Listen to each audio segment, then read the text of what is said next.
Cat Williams was right. There's that side and then there's God's side, because 2024 has been revealing a lot.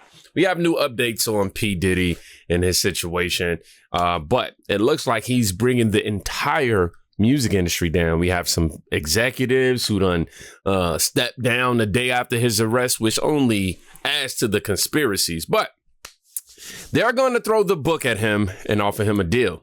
He's facing 30 years to life in prison. I think this guy's going to sing. Fox News alert. Diddy was arrested on sex trafficking and racketeering charges, and the judge denied him bail. Tonight, Primetime's getting an inside look at what Diddy's being accused of. What we learned could bring the whole music industry down and might explain how Diddy got away with it for so long. The feds say Diddy created a criminal enterprise that engaged in sex trafficking, forced labor, kidnapping, arson, bribery, and obstruction of justice. At the center of Diddy's criminal enterprise, drug-fueled sex parties, they're called freak-offs. Diddy lured women into his world and then manipulated them to participate in highly orchestrated sex acts with male prostitutes while Diddy watched and pleasured himself. Diddy gave out drugs at the freak-offs to keep victims obedient and compliant. These freak-offs could last days. Victims were given IVs to replenish fluid and then keep going. Diddy was known for throwing star-studded parties, but we don't really know who came to the freak-offs. We do know if you didn't freak off with Diddy, there were consequences. Diddy would threaten to kill your career, or worse. If you didn't do what Diddy wanted, he got violent, punching, kicking, and dragging women by their hair. Diddy had complete control over his freak-off victims. He had control of their housing money. He even tracked their location. And Diddy filmed the freak-offs, so he had the video for blackmail. Diddy's freak-offs have been going on for 15 years. That's a lot of tapes. The feds have their hands on all of them. They raided 2 of his homes earlier this year and walked out with his computers. They also seized freak-off supplies, drugs, guns, and more than 1,000 bottles of baby oil and lube. He also had 2 AR-15s stashed in his bedroom with the serial numbers scratched off. Today, Diddy pled not guilty and offered up $50 million for bail. But the judge denied him. Diddy's staying in jail. The judge said he's concerned about Diddy's substance abuse and anger issues and said he was a flight risk. Diddy's lawyer says he's going to fight. We're going to fight this case with everything we have, as is he. And eventually he's going to be shown to be innocent. And so tomorrow we fight again. And we'll fight every day until we don't have to fight anymore. Now, I totally understand that you're guilty you're innocent until proven guilty. But after watching that video of Diddy putting his hands on Cassie, that video alone let me know, like, man, I don't care what you got to say, because it's a couple of things that I took away from that video. One, that wasn't the first time that it happened. 2, he had no remorse whatsoever about his actions until he got caught, because he was paying people off. And if he's paying people off for that one video, what makes you think he ain't paying nobody else off, huh? For other stuff, huh? Come on, man. Just put 2 and 2 together. I'm sorry, Diddy, man. Look. Diddy had a lot of pull in Hollywood and Washington. Remember, Diddy was a Democrat community organizer for years, running the Vote or Die movement. Diddy's freak-offs were an open secret for insiders. Everybody knew about him. Nobody tried to stop him. This is a lot bigger than Diddy. You can't get away with 15 years of freak-offs without a little help. Did other music moguls get in on Diddy's action? Diddy's the one taking the hit. But this is just the tip of the iceberg. If Diddy flips, he could take the whole music industry down with him. Chris Hansen's the host of Takedown with Chris Hansen on True Blue, and Jaco Booyens is an anti-human trafficking advocate and founder of Jaco Booyens Ministries. Jaco, we'll start with you. You predicted this was going to go down this way. What do you think's next? Yeah, Lady Justice needs to deliver, Jesse, and thank you for having me on. Those names of the record label executives now need to be mentioned. All those complicit have to come out. It's time for justice. America needs justice when it comes to the exploitation of persons, when we know trafficking is rampant across the border, and these guys normally get away with it. It cannot just be Diddy. This has to be the straw that breaks the camel's back. So they have the tapes, they have the financials, and they have plenty of victims ready to come forward. Do you expect the feds to go up the food chain? Is Diddy the kind of guy that's going to sing or not? Look, everything he's done is literally by definition human trafficking, sex trafficking, extortion. So I think what should happen here and what will happen is they're going to throw the book at him, potentially offer him a deal. You know, he could potentially get 30 plus years in prison. Allegedly, minors were at these parties at times. That is to be proven. But if that's the case, now you're looking at life. And I think this guy will sing. The canary may sing, Jesse, but we need those names of the record label executives, those who started his career, funded the freak-offs, paid women off, kept them silent. It's time. Yeah, we don't want to see. Yeah, I think he gonna sing too. You know what I'm saying? Him and R. Kelly, huh? They gonna sing. They probably do a duet album and that thing. Anyhow, but I think he's gonna sing, meaning talk, and bring down a lot of people in the industry simply because of Gene Deal. Gene Deal was a former bodyguard who's been speaking out against Diddy for years. I mean, years. And he spoke about how Diddy is afraid of the law and afraid of going to jail, and that's the reason why he's done so many compromising things in certain instances as well, because of being afraid of going to jail. Hence why Sean, one of his artists on the Bad Boy record label, went to jail, I think, for like 10 years or something like that. An extensive amount of time for a gun charge in which he was definitely responsible for. Even the woman who was assaulted had said that it was Diddy, but of course, Diddy being Diddy with the money that he has. Another Epstein situation where it gets swept under the rug. Chris Hansen, you know a lot about the situation. You've been covering it for a while. What do you see happening? Well, I think that he's exactly right. We are going to see a lot of posturing. You can't have these charges, human trafficking and racketeering, committed by just one person. Other people were involved. So you have to believe some of the people are cooperating in this investigation. What I found interesting was the letter sent by the U.S. attorney to the judge to deny bail for Diddy. It talks about the danger he poses. It talks about the fact that this video of Cassie being beaten by Diddy was because Cassie was trying to escape a freak-off at that very hotel. They talk about the weapons, the money that he has access to, and you have to start wondering how many high-level music executives and other members of the talent side of this business knew about this. Already today, one high-level music executive has announced an early retirement. Yep, that is Kevin Liles. So is this the beginning? Of course, that was a coincidence. They always say it was a long-planned retirement.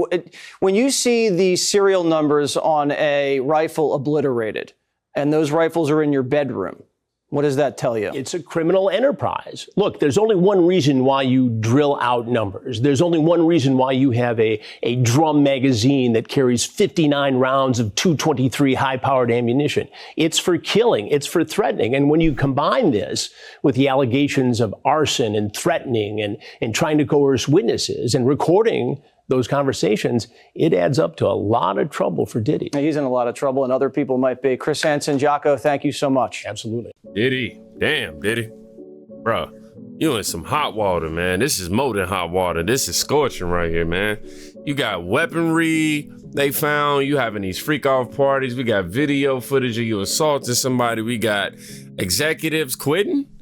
Yes, a record executive just resigned. Shout out to Ian Carroll. Cancel C Loco is his Twitter handle. Make sure y'all go check him out. But he was trying to go to sleep last night and these new details came out. He said, I was already in bed and then this dumbass goes and resigns the day after Diddy goes to jail.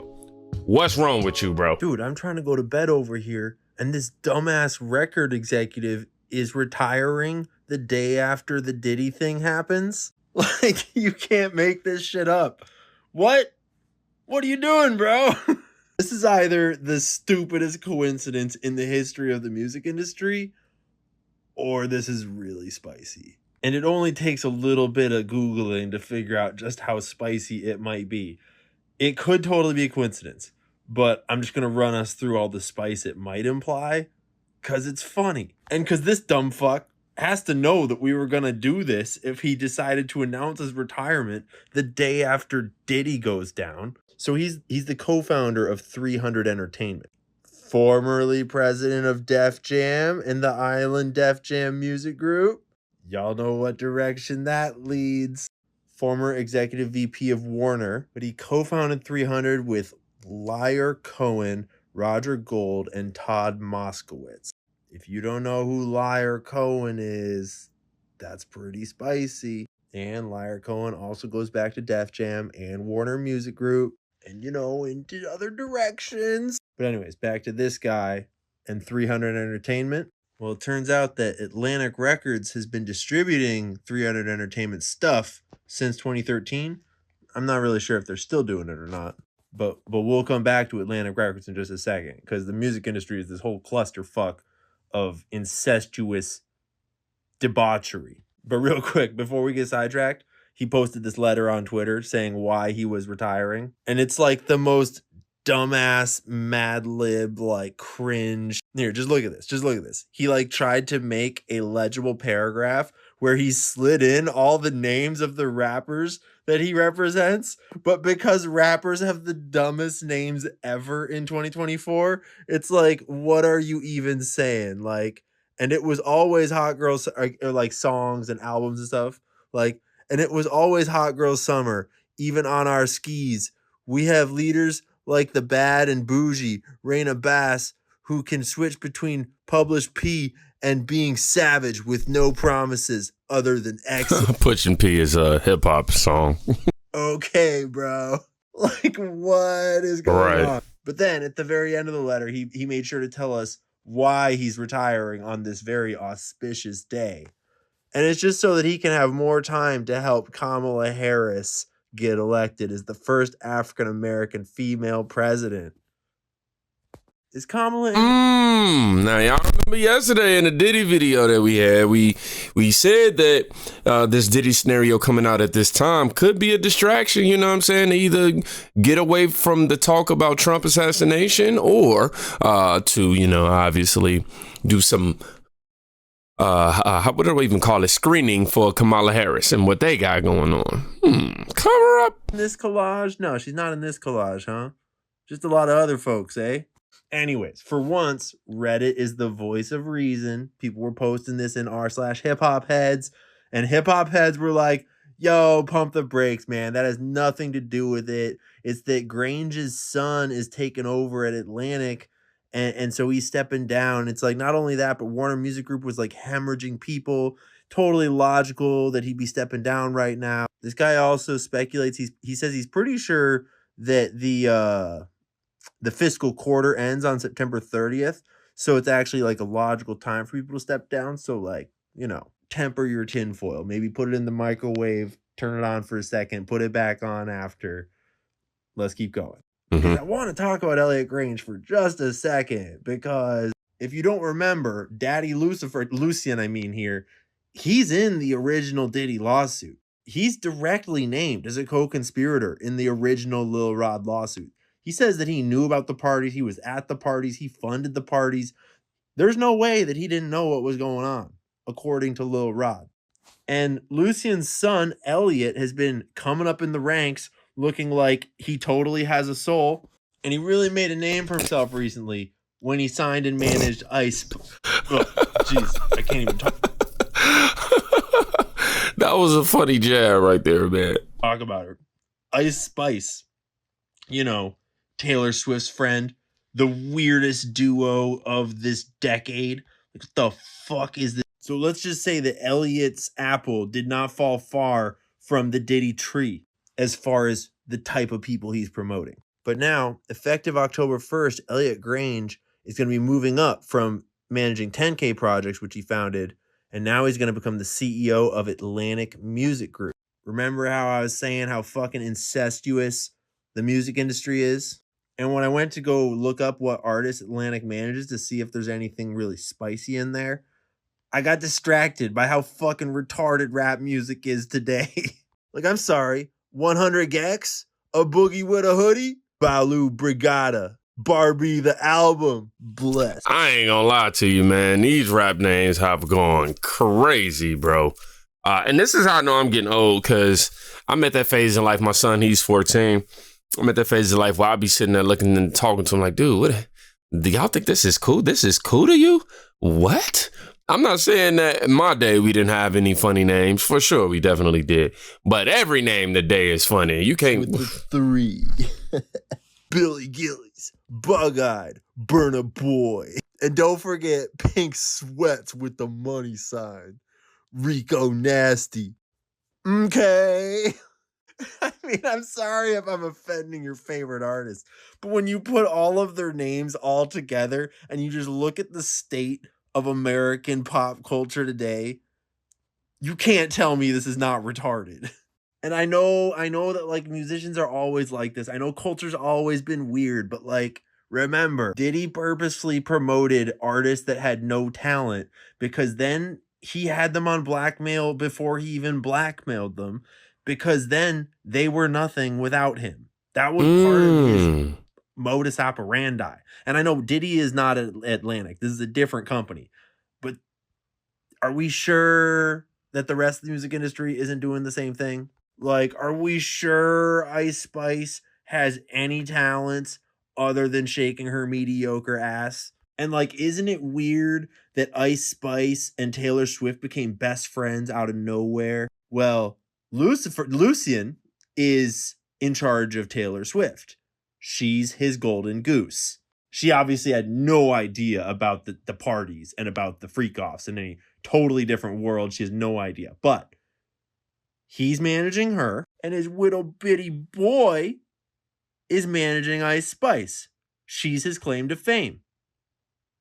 It's almost like contracts for relationships with football players that are totally fucking fake. Sorry, I got distracted. I don't even remember where we started this video. Oh yeah, this dumbass resigning the day after Diddy.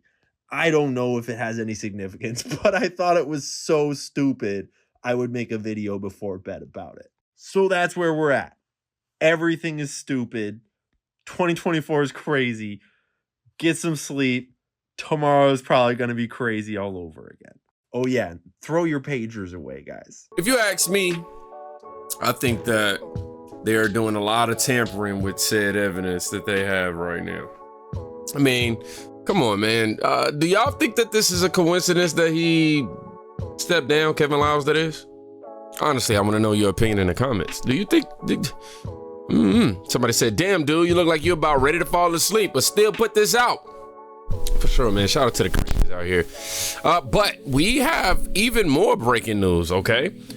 More layoffs are happening at Atlantic Records right now, guys.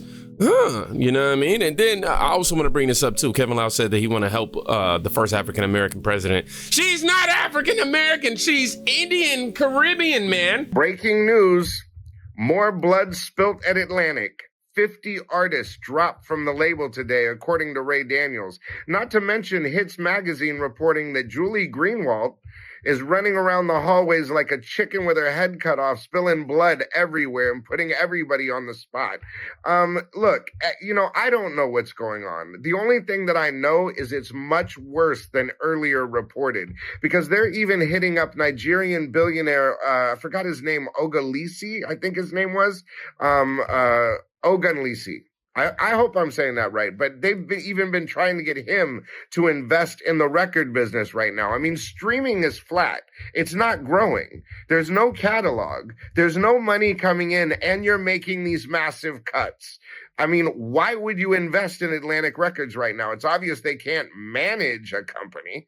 You know what I mean? Look, I mean, and there's talks of Ed Sheeran and Bruno Mars and them needing the money from the billionaires so that they can stabilize and sign these artists so they have records coming out. I mean, look, the smarter thing would for Ed Sheeran and Bruno Mars would to be go independent and find an outside investor. And by the way, if you guys do, I know just the person to go to. But anyways, yeah. And apparently Julie and Leor were going at it at one point. I didn't even know this. Apparently Leor stabbed Julie in the back when he was going for Max's job when Max was on the way out. I mean, this is Days of Our Lives type stuff. I'll tell you this. What we think doesn't matter.